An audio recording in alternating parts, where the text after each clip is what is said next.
Since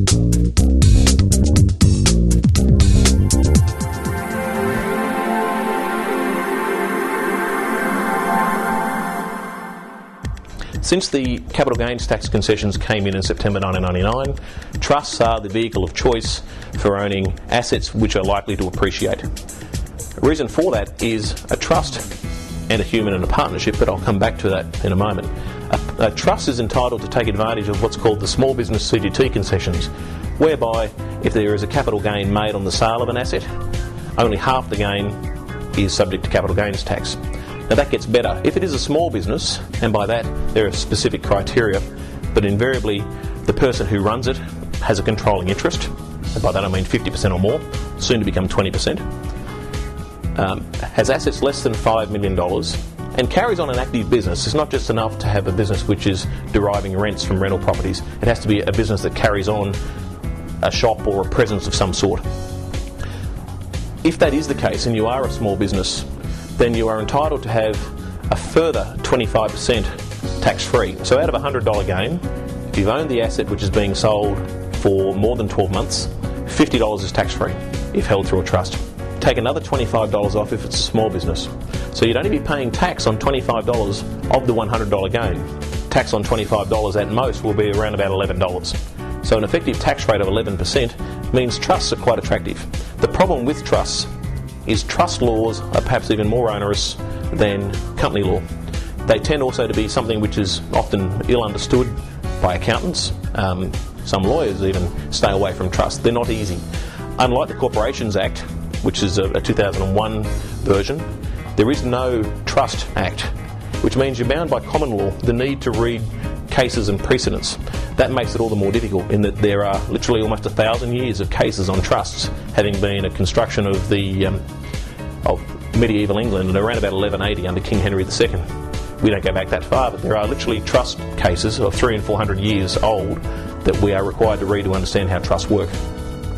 There's many different types of trusts. You may have seen a family trust. You almost certainly will have seen a unit trust, or may not know that that was what it was called.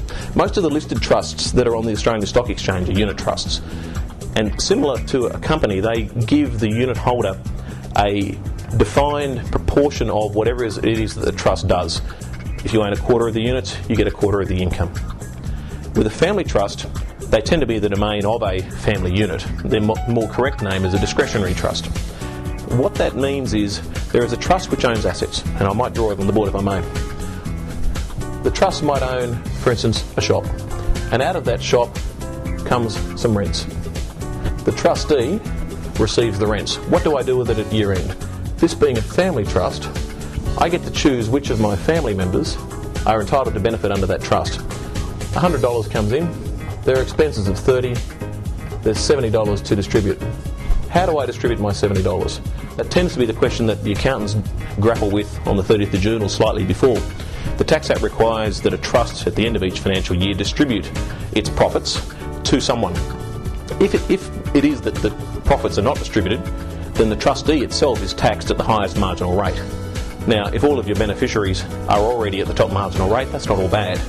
But with some careful tax planning and some curly questions of relations at Christmas time, how much did you earn last year, there is an opportunity to save some considerable tax. Let me explain how. The tax rates are as so.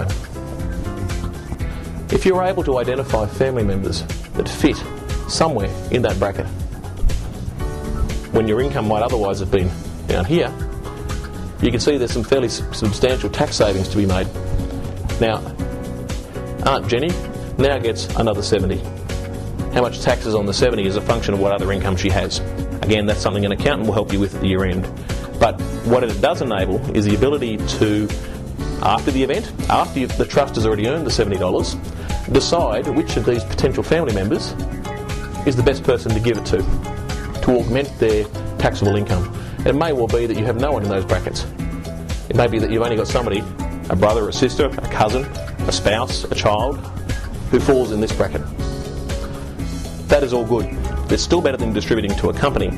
And part of the problems with companies, which are part of the amendments which have been in now almost 10 years, which we call Division 7A, is that if a company derives income and gives that income to its shareholders, it's really obliged either to call it a loan or to call it a dividend. Division 7A is a punitive penalty clause. It's one of the main disadvantages of owning a company. Trusts have none of those rules, and that's part of the real attraction of having a trust.